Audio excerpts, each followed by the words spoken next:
So.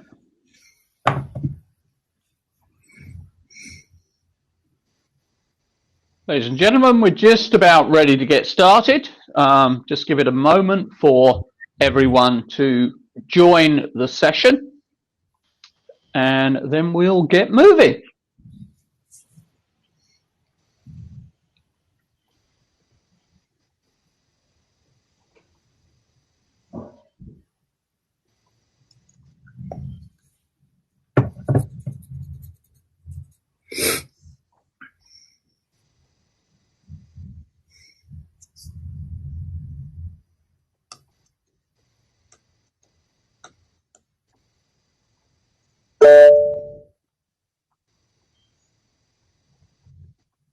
Okay, give it a moment. Lots and lots of people coming in now.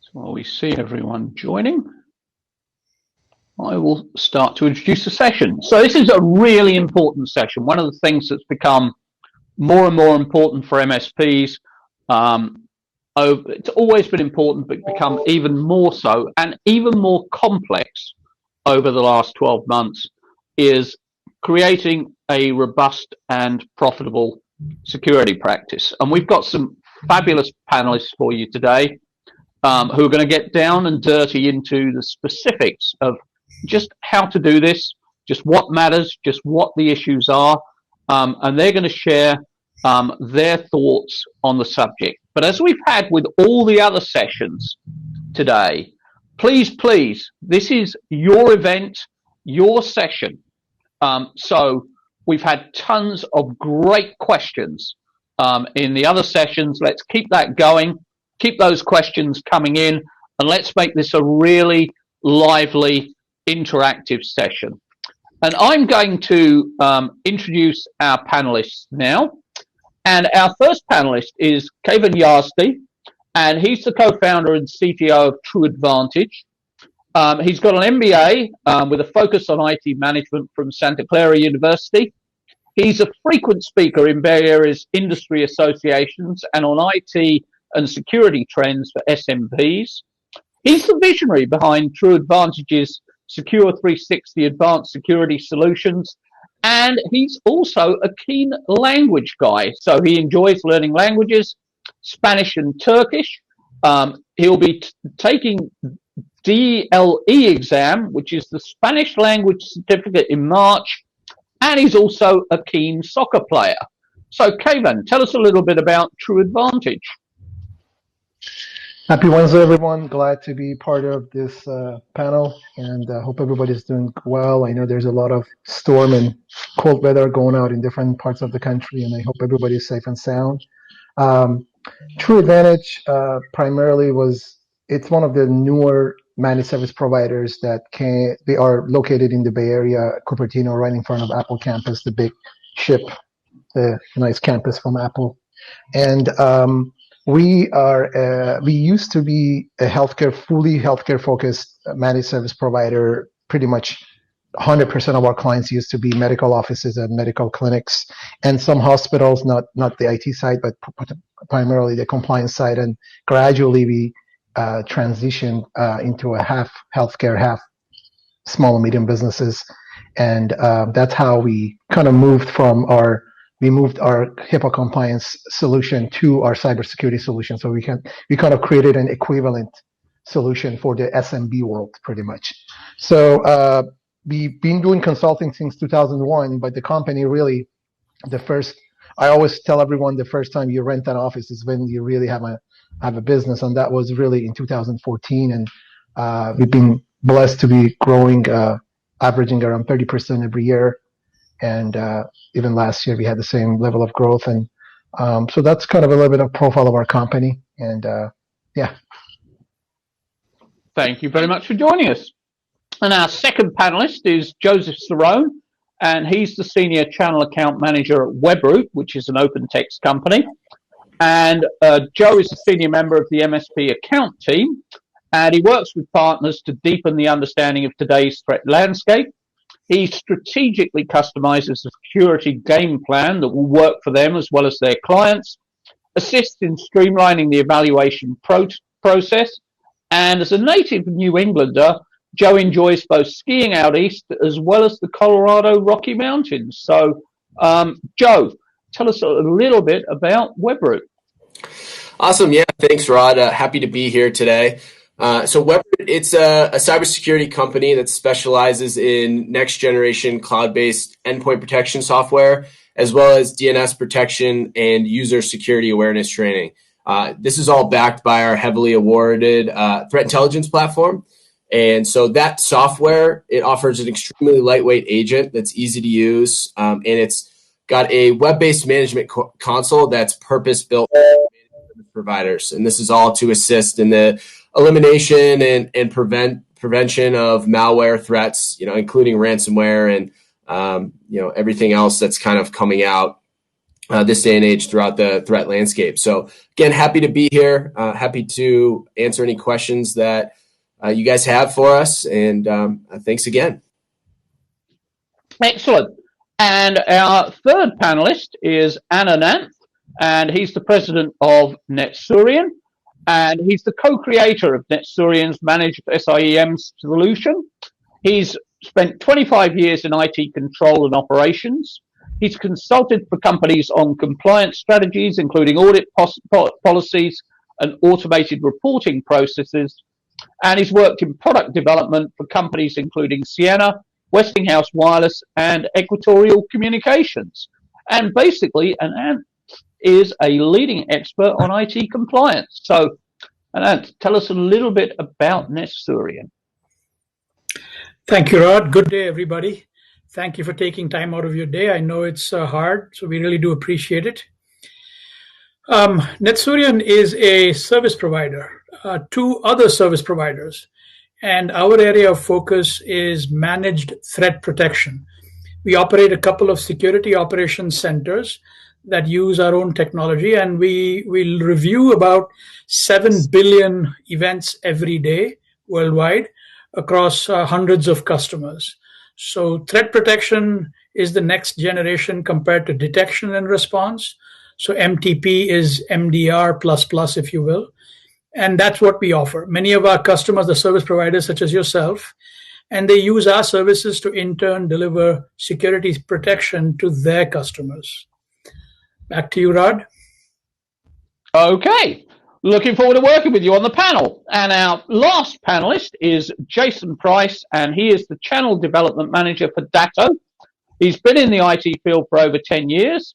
He initially went to school for computer science and switched my major to marketing 20 years later, and is now doing both marketing and obviously computers. And Jason is a car fanatic, and I mean fanatic. He's owned over 25 different cars in his life. So, Jason, over to you. Yeah, how you doing? Jason here. With Datto. Datto has been helping MSPs thrive since 2007. We're the world's leading provider of MSP-delivered IT solutions.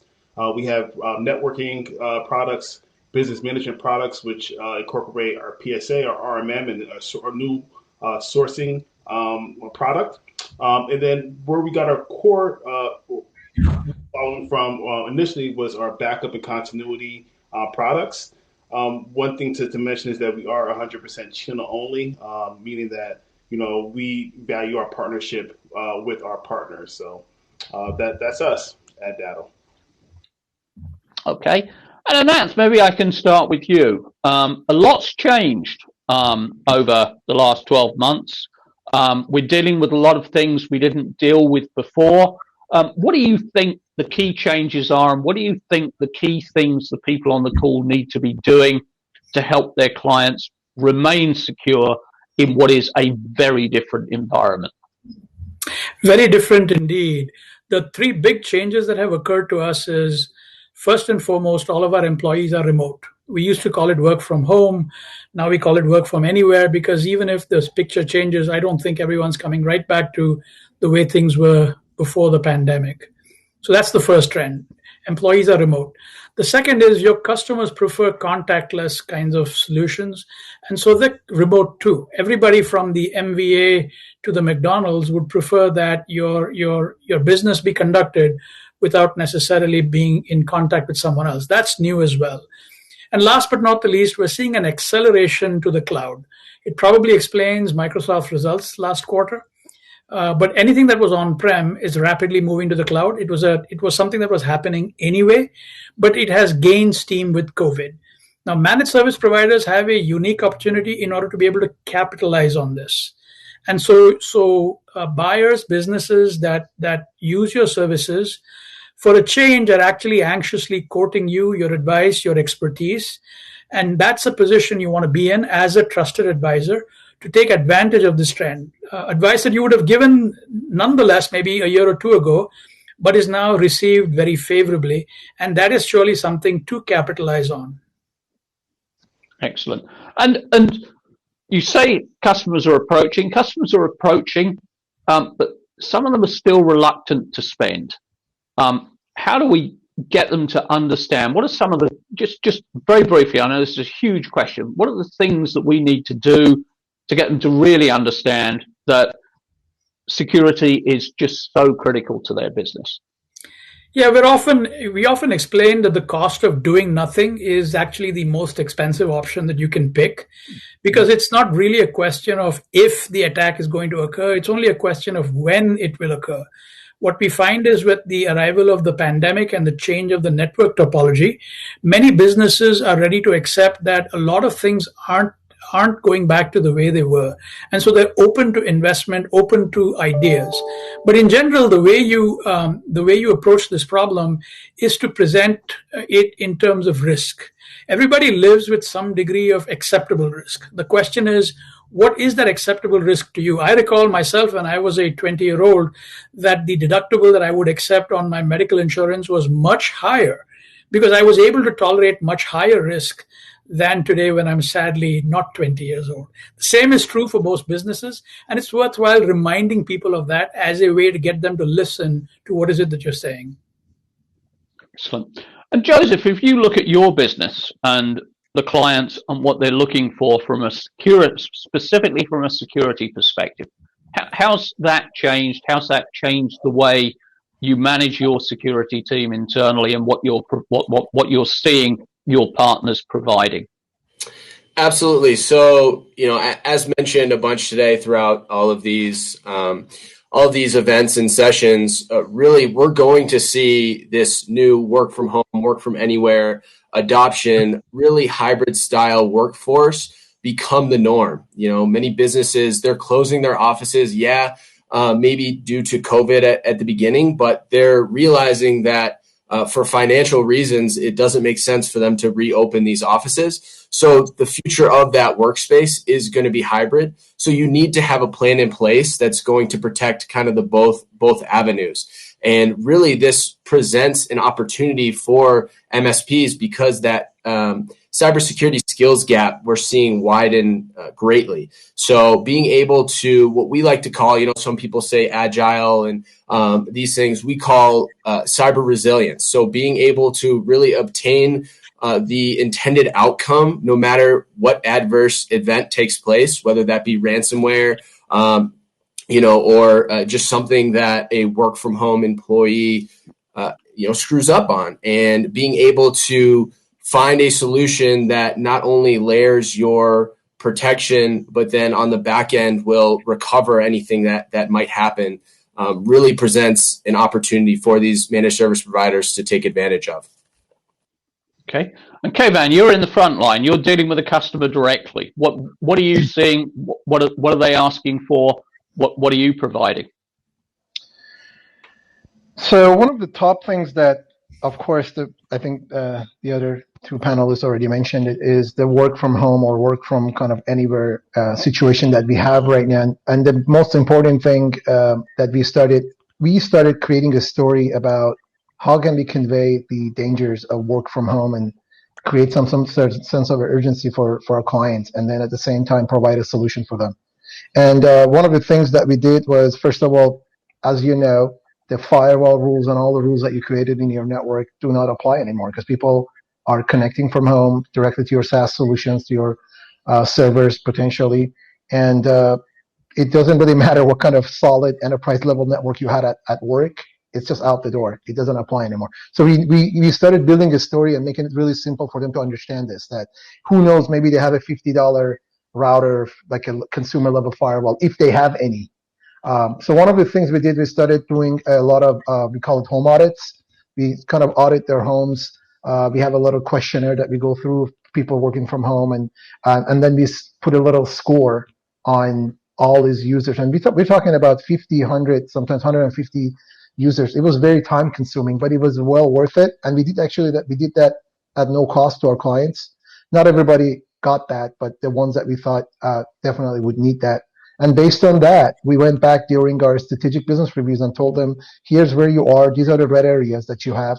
And one of the things that we recently added, which one of the most common solutions out there, it's the SASE solutions, where we can create cloud-based firewalls for our clients. So it doesn't matter where you're sitting. You would actually connect to our kind of a virtual network, and from there, you can go out. So that has been one of the most popular solutions that we've been offering to our clients, and then there were some that said no to it. One of the things we've done as an organization, I would say we've become a little more confident to tell them, hey, you are red, and I need you to sign this opt-out letter that tells me I told you so. And you said, no, I don't have the cost. I don't think it's that important. As your advisor, we think it is important, and if you want to opt out, I just need a letter from you that you opted out from this solution. So the opt-out letter, it's been one of the best-selling methods. I really didn't think it's going to be for selling, but it turned out to be for selling. And I want to say out of half of the people who said no after receiving the opt-out letter, half of them came back and signed up with the solutions that we were recommending for them. So that kind of a cloud-based firewall, we call it Managed ROC, the remote office cluster. That has been very, very effective for the work from home environment during pandemic. Fabulous. And Jason, what are you seeing with your MSPs? What are the changes? What are the things they're selling that maybe they didn't do previously because the clients are demanding it? So yeah, I think that a lot of the partners have been reaching out for advice on other solutions that are out there that they may not have known about, right? To be able to accommodate those people who are working from home, right? So we getting more questions about networking, right? And what tools and products that we have that can help them assist and make sure that they're set up and secured in their homes. And it got us thinking as a company to say, okay, there's a need here, right? And it helped us to rethink our strategy in terms of the networking, how we plan to deploy and sell networking in the future, right? Because everything has changed, right? It's no longer just everything is compiled in just one building, right, or a campus, right? People are working across cities, towns, states, and in some cases countries at this point, right? I love what Kayvon said in terms of the opt-out letter. That's something we've been talking about for years, and it came to us from one of our partners who was utilizing it so that they can cover themselves, right? Because in the event of something happening, they don't want to say, hey, it's your fault. Hey, what are you going to do for me? Right? And that opt-out letter helped out one of our lower performing partners in the past to really turn his business around.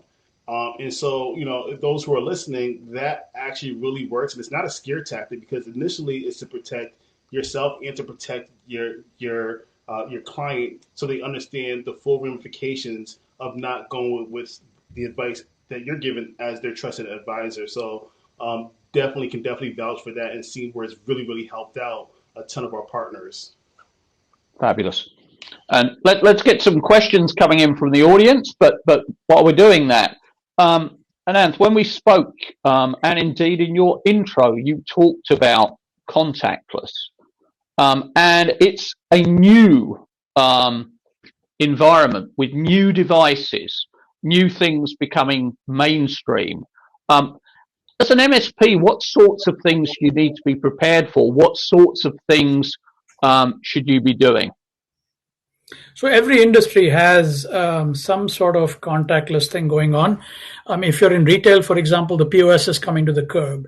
If you're in banking, then more and more customers are preferring online banking. Heck, even if you're the DMV, you're encouraging people not to come to the MVA or the DMV, but show up online. In similar fashion, we're seeing a significant change in healthcare. Whereas you used to go to the doctor's office, now they prefer, particularly for wellness visits, to maybe send the nurse over to your place, especially if you're elderly, because the doctor's office is where the sick people are. Why do you want to go there? So there are new platforms that the MSP must consider. One, for example, in schooling has become the Chromebook. It was never a thing in the enterprise network, but now the tablet, in particular the Chromebook, the iPad, even some Windows-based tablets are big. And this is not something that had been significant before. You had a laptop, yes, of course you had a desktop and a server, but now in addition to the mobile phone, you also have a tablet. So those are some changes that are occurring in pretty much every industry. And how does the MSP deal with that? How do I build that into my security portfolio? What do I need to add to make those kinds of devices secure? It depends on the nature of the device. Chromebooks, for example, will become secure by going up to their cloud parent, which would be the G Suite. You could maybe think about endpoint protection for any of the Apple devices because they're running iPad OS, Mac OS, things like that. And of course, the same for Windows. One of the good things that you have is that you have an opportunity to bake security in from the get-go, rather than bolt it on, which is what we're traditionally used to doing, because we first bought the devices, made the network, and then said, oops, what about security? Here you have an opportunity to do that right from the day zero. Okay. And Joseph, if you look at these new things that are happening, what are the Anansa's talked on them, expand on that, the opportunities that they bring to the table for an MSP? Sure, absolutely. So, really we're seeing, VPN is very prevalent, but it allows for a transitory perimeter. So, I can bring my device home and just log off of the VPN or not even log on. So, really, we're seeing, at least on the WebRoot side, we're seeing a huge adoption for DNS protection. And, DNS protection with WebRoot specifically, you have that lightweight agent installed on the device. That device can go, back on the office network, the client's home, or even to the coffee shop once we're able to go back there. And it will have to adhere to that policy. And not only from a content filtering standpoint, but from a domain security standpoint as well. So really, there's opportunities to layer your protection with not only endpoint protection, but with DNS protection as well. Okay. And Kayvan, I'll go to one of the questions that's coming in. How do I help clients understand they need to protect devices, and how do they protect devices being used at home by more than one family member? What are the keys there? And indeed, if you go back to your earlier question about asking, people working at home to answer your questionnaire, do they even know how those devices are being used, and are they being honest when they answer the questionnaire? Yeah, that's such a good question. We had a client that their son was hosting torrents, the torrents that you download from different websites. And from the very same computer, we had VPN installed, but it was a home-based computer. They would VPN into the network. And when you VPN into the network, one of the drawbacks to the current VPN is that you actually have access to a lot of other devices. You can have lateral moves if you don't have the right policies in place. And we just caught it during the home audit that I was just telling you that. All right, so what do you have? Do you have a company-issued PC? It's a yes or no for us. No. All right. What computer do you use at home? And who are the people that are using it? So for us, we actually don't allow that at all. Like, you need to have a company-issued computer that goes through our policies to access the network and set like Office 365 and all the other apps that they use. But if you want to,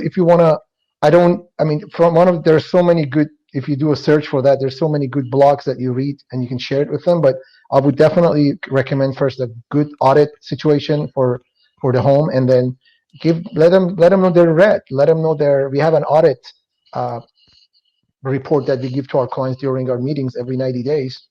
And we have clients that are going down in number. They were at 80%. Now they're at 70. Then they come back to me and say, what the hell are you guys doing? You guys are IT. How come we're going down in security? I'm like, well, landscape of security is changing and you've changed. So it's a bit of confidence right there too. As an organization, you need to be confident enough to have that conversation with your client.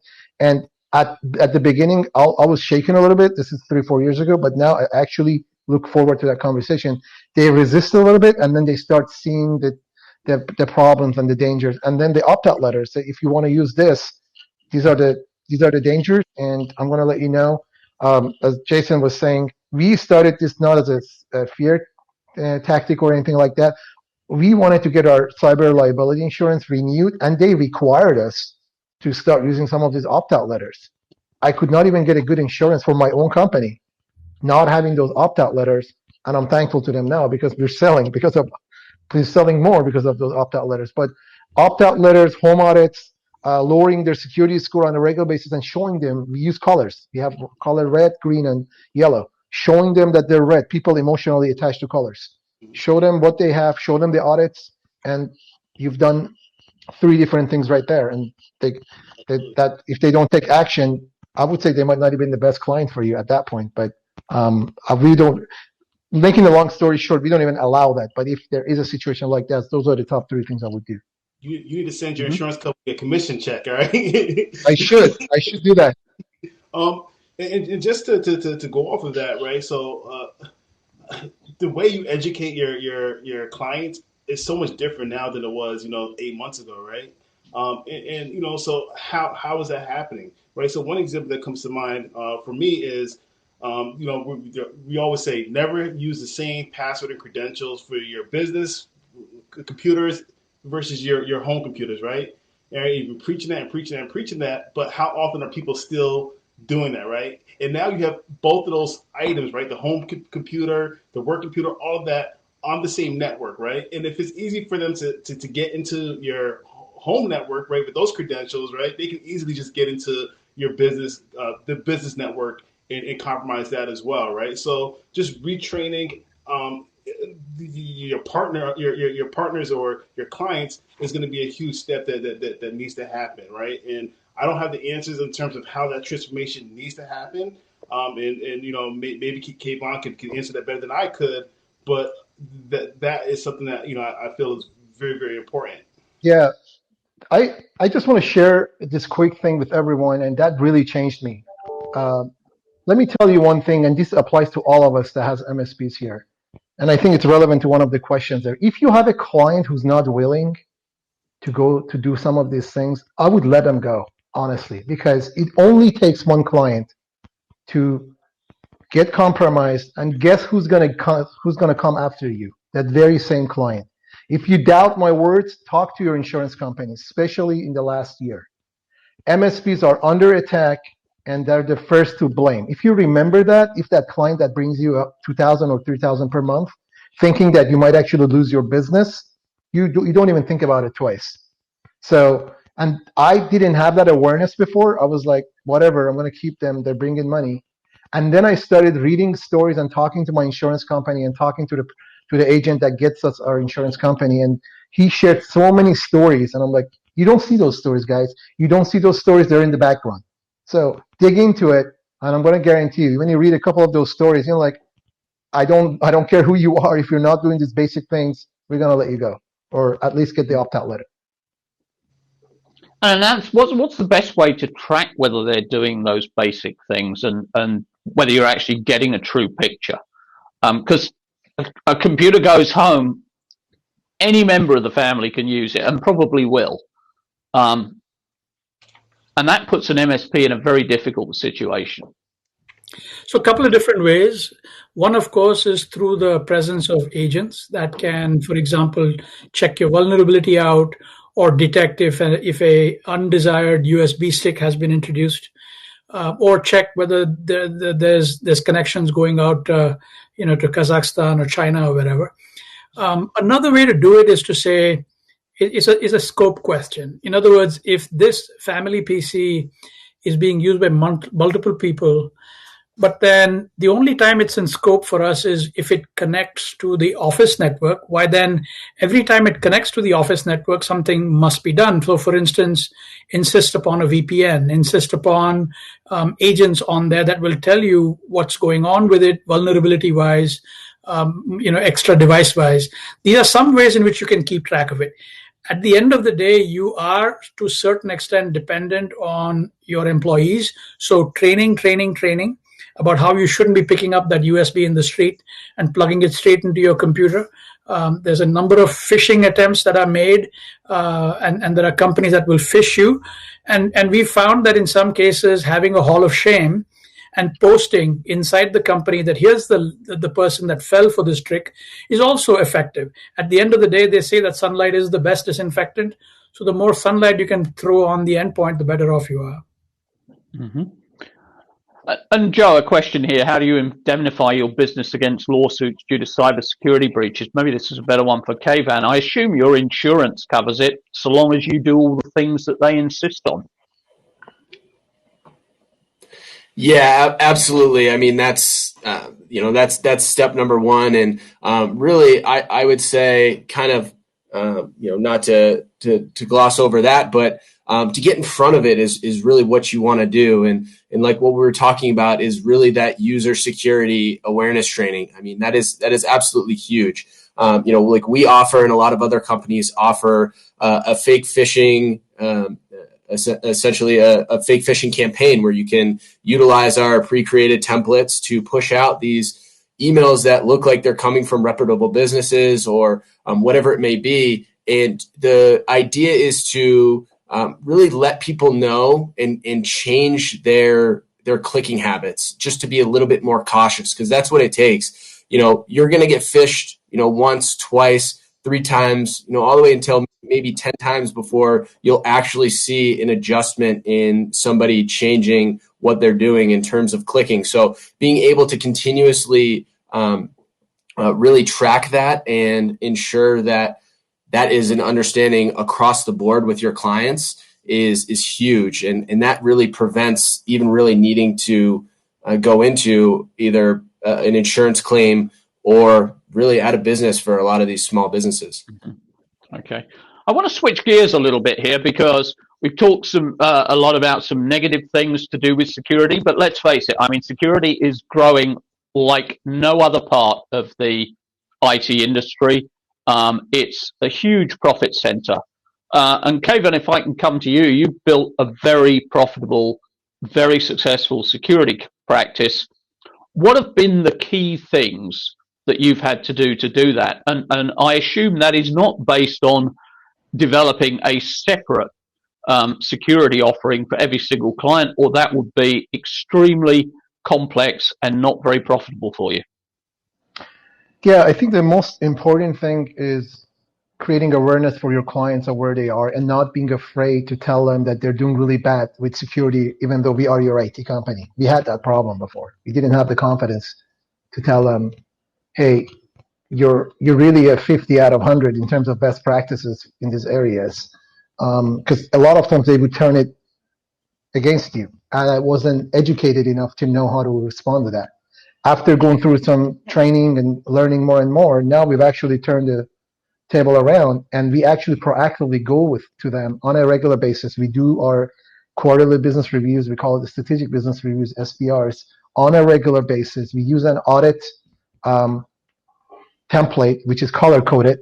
And one of the top, we do 3 areas, infrastructure, and one of them, the second area is security. Within that, we show them the red, the green, and the yellow. Every quarter we do that. Even if it's a 30-minute Zoom call, I always do that. And in those areas, I've been showing that you guys are, for ransomware protection, you guys are great. It's been 9 months. It's been 3 meetings that you've been read. And one of the things that we always do, we're always ready to, we provide them with an action plan and cost. And they say yes or no. But every quarter, you're in front of their eyes telling them you're red, you're red, you're red. And as the second thing that we do is, and we don't do it to all the clients, is the opt-out letter. We do that again to make sure that we address the first of all, the insurance liability and all those things. And at the same time, to remind them that we take this very seriously and you need to act on it. And if anything happens, we told you so. So that's really one of the top things that we do. But in terms of solution that we developed, one of the things I recommend is we brand our solutions regardless of what vendor we buy it from. Ours is called Secure 360. So we use that, and under Secure 360, we customize solutions based on your needs. We recently added the remote office cluster because of the pandemic. So, and this kind of goes back to the other conversation. It's an agent that we install on every computer, even your home computer, and all those computers go through a virtual cloud-based SD or software-defined firewall/network, and then from there they go out. So you just need to have the need, and based on that, create your stack. Our stack, we have a lot of things under it, end user training, phishing simulation, and we gamify that for our end users to make sure we call them clickers, the people who click on phishings. There's more education for that. So there's a bunch of things that we've included in our stack, but our stack is very dynamic. Some get 5 of those, some get 7, some get only 2 or 3. So that's kind of how we've been approaching it. But again, there's that 90-day conversation it's very powerful. Okay, and Anant, coming to you on, if you look at security in the way it is now, you look at an MSP, where do you think, and what do you think they should be looking at in terms of both protecting the customer, but also in terms of increasing their profitability and ability to develop a profitable security practice? I think you're on mute, Anant. Thank you. A couple of things. One, you certainly don't want to waste a good crisis, and what a crisis we have. You want to take advantage of the fact that ears are open, possibly even wallets are open, budgets are available. So certainly you want to capitalize on that. The second is recognize that everybody is trying to be agile. Employees are trying to be agile, customers are trying to be agile, applications are trying to be agile. So you want to think agile, think mobile. That opens up some possibilities for you. And third, from a cybersecurity best practice, this is an opportunity to bolt security in, to bake security in from the get-go.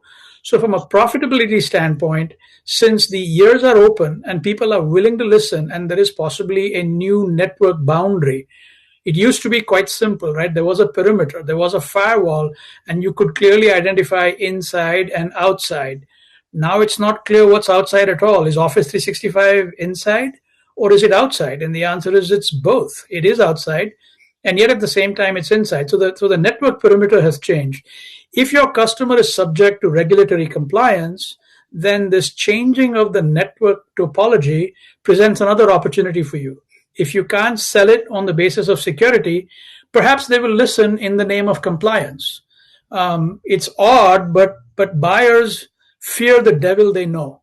So they will fear the auditor who's going to come by on a regular basis rather than the hacker whom they don't recognize, can't see, can't understand, and therefore think doesn't exist. So if by offering the compliance approach, you can get them to the same endpoint, that is be secure, take that.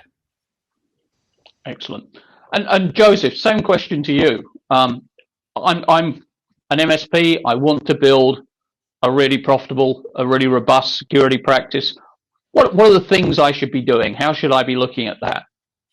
Yeah, absolutely. I think I think that was a great way to approach it. What we're kind of seeing with our MSPs and stuff like that, and this kind of goes to one of the questions here, is having different approaches for different packages, basically. So you can utilize these additional awareness trainings and, like I was mentioning, DNS protection add-ons to enhance packages. And really right now, with, as we've mentioned, work from home being a huge thing, being very different from working remote as we've been seeing, because of the fact that more users are utilizing that work device, is being able to just ensure that you're offering the highest level of protection that you can, but with those clients that need at least just something in there, being able to give them a package that fits their environment. And if they're just currently still going into the office rather than having a hybrid style workforce, being able to adjust packages and offer it for those style environments. Okay, and I'm getting a number of questions coming in, so I'm going to jump around a little bit to try and answer them all. And Jason, what are your MSPs doing in terms of, I've got a great question here, should I charge for security training or bundle it into my MRR charges? What do you think? Everybody has a different model and how they operate. And so, on one side, yeah, you can say, I am, going to charge you this amount of money for this amount of seats of this learning, and this is going to be benefit to you.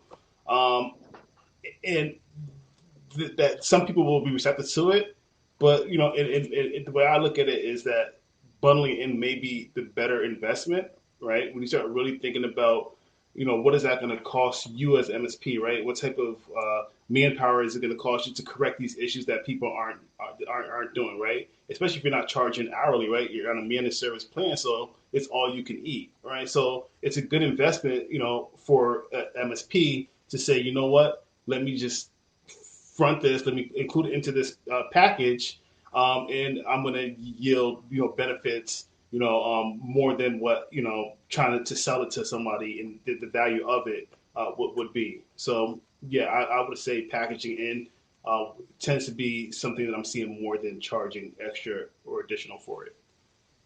And practically, Kayvan, how are you dealing with that?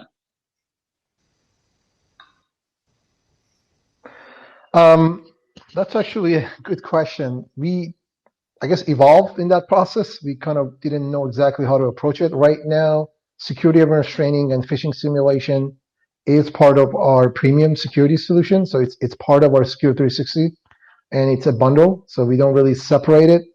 That said, we brought in a very basic security awareness training, part of our basic managed IT as well.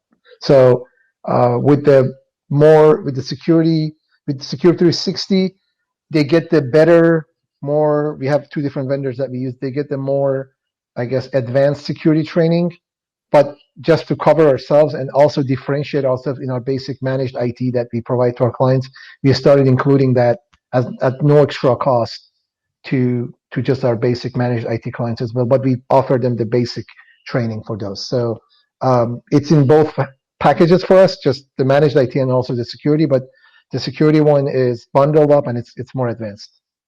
Okay. And we're almost out of time. So I'm going to come to each of you. I'm going to start with you, Joseph. For the people on the call, obviously security is incredibly important.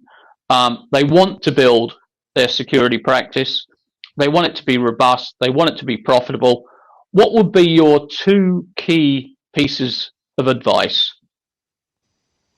Yeah, absolutely. So two key pieces of advice is definitely stay agile and resilient. Understand what your client's biggest need is as this hybrid style continues to go, because it's going to be ever evolving as we continue here. And then again, lastly, I can't stress it enough, is just layered security. Being able to offer those premium packages, as been mentioned, is going to be huge, not only for your profitability, but for your client's protection as well, because again, that skills gap is going to continue to widen as technology enhances. Excellent. And same question to you, Jason. I think there would be two things. One would be in terms of growth, right? So you have two ways to go about it. One is going to be to grow organically, right? So grow within your current customer base. And like Kayvan said, I think the QBRs help with that, right? Because you're able to have the opportunity to find their unmet needs or those opportunities they have in terms of their security and infrastructure. And then also to think about growing externally. And that's when you have that marketing conversation in terms of like, how can I get more people into the business, right? And hopefully down the road, you're growing those people organically as well. The other thing is, I think that with every decision that you make from a tool set standpoint, as an MSP, you really need to think about one thing that's going to be like the total cost of ownership, right? So when we take a look at, anything, right? So what is the human capital cost, right? What's the sticker price? All of those things. What's the amount of time that needs to be committed to manage the solution? all those things need to be taken into account. And so I think those 2 points or two different ideas come into play, and I think would help people if they can get a better understanding of those items. Okay. And Ananth. So recognize that we were at the office, we're now at home, and at some point we're going to become hybrid. So as you think about your offering, think about how you can be in either place and your security protection is going to be the same. Emphasize that to your customer. Customers realize and recognize that the solutions they're investing in today, the services they're investing today, need to work tomorrow. What if half the workforce comes back? What if 3/4 the workforce comes back? And explain how your solution, the ones that you're proposing, will be able to cope with it. The second thing to think about is